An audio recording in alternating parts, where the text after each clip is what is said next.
Hello বন্ধুরা, কেমন আছো তোমরা? নিশ্চয়ই খুব ভালো আছো।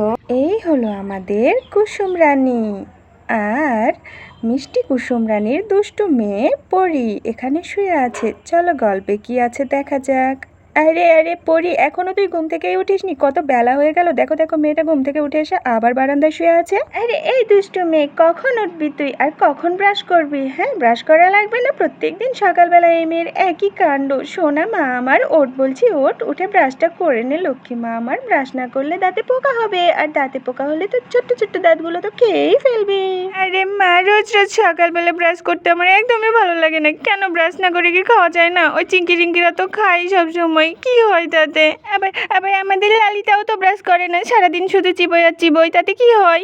আরে বোকা মেয়ের কথা শোনো, লালিতা একটা গরু, সে কিভাবে ব্রাশ করবে পাগল? শোন, দাঁত ব্রাশ না করলে দাঁতে পোকা হয়ে দাঁতগুলো খেয়ে ফেলবে, তখন কিন্তু চকলেট আইসক্রিম কিছুই খেতে পারবি না মা। তাড়াতাড়ি করে ফেল চটপট। তারপর পরি তো কোনো রকমের দাঁতটা ব্রাশ করে নেয়, আর তারপরই কুসুম চলে আসে পরীকে দুধ খাওয়ানোর জন্য।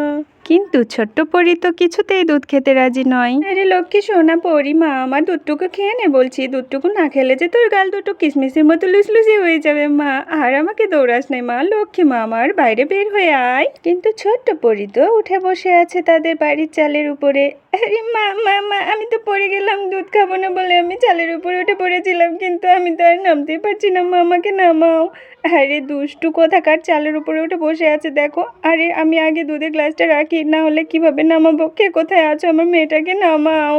আরে আরে, এখন আমি আমার মেয়েটাকে কি করে নামাই এত উঁচু থেকে? হায় খোদা, এখন কি করি আমি? আমার মাথায় তো কিছুই আসছে না। কে কোথায় আছো গো? জলদি জলদি এসো, আমার মেয়েটাকে নামানো লাগবে, তাড়াতাড়ি আসো, পড়ে তো হাত পায়ে ভেঙে যাবে। আয় আয় মা আমার সোনা আমার। আয় আল্লাহ, পড়েই গেলি।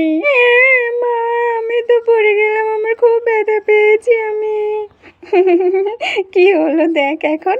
মায়ের কথা না শুনে চালের উপরে উঠে বসেছিলি, এখন দেখ নিজেই পড়ে কেমন একাকার অবস্থা হয়ে গিয়েছে তোর। ওঠ ওঠ ওঠ ওঠ ওঠ। হ্যাঁ, কোথাও লাগেনি তো? আরে আমি তো তুলতে পারছি না, পড়ে যাচ্ছি দুজন মিলেই। এই মেয়েটাকে নিয়ে হয়েছে আমার যত জ্বালা। তবে হ্যাঁ, বেশ হয়েছে, শিক্ষা হয়েছে তোর। মায়ের কথা না শোনার ফল দেখলি তো কি হয়। অনেক জ্বালিয়েছিস পরি, এবার কিন্তু এখানে চুপটি করে বস, আমি এক্ষুনি আসছি। কিন্তু পরি তো বসার বান্ধায় নয়, আবার ছুটে পালায়। আর তাই তো তার মা কুসুম আবার একটা লাঠি নিয়ে তাকে তাড়া করে। পরি পরি, আবার লুকিয়েছিস? আজ কিন্তু তোর একটা মারো মাটিতে পড়বে না। এই দেখ লাঠি দিয়ে কেমন দেই তোকে। আয়, বের হয়ে আয় বলছি, বের হয়ে আয়। সারাদিন খালি দুষ্টুমি আর দুষ্টুমি, একটা জায়গায় একদণ্ড বসবে না। এই মেয়েটা আমার হারমাস চালিয়ে খেলো। বের হয়ে আয় বলছি তোকে, তোকে আজকে মেরে শেষ করে দেবো আমি। বের হয়ে আয় বলছি, বের হয়ে আয়। আমা আমা আমার ভুল হয়ে গেছে, আর আমি কোথাও ছুটোছুটি করবো না মা, আমাকে মাফ করে দাও মা, আমার ভুল হয়ে গেছে। সোনা মা আমার, লক্ষ্মী মা আমার।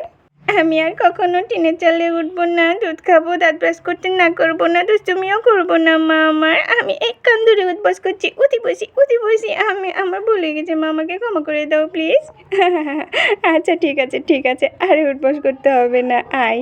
পরীর কাণ্ড দেখে তো কুসুমের হাসি পেয়ে যায় আর রাগও ভেঙে যায়। আর তাই তো কুসুম পরীকে কোলে নিয়ে আদর করতে থাকে।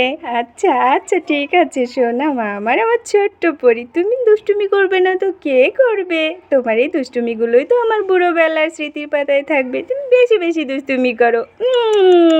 এমন লক্ষ্মী মা, সোনা মা আমার, কত ভালো মা তুমি আমার। তুমি যখন রাগি করনি, আমি কিন্তু আরো দুষ্টুমি করবো এখন থেকে মা। আচ্ছা ঠিক আছে মা, তুমি তাই করো, তবে মায়ের কথাও শুনতে হবে কিন্তু, কেমন? তা না হলে তো মিষ্টি পরি হওয়াই যাবে না।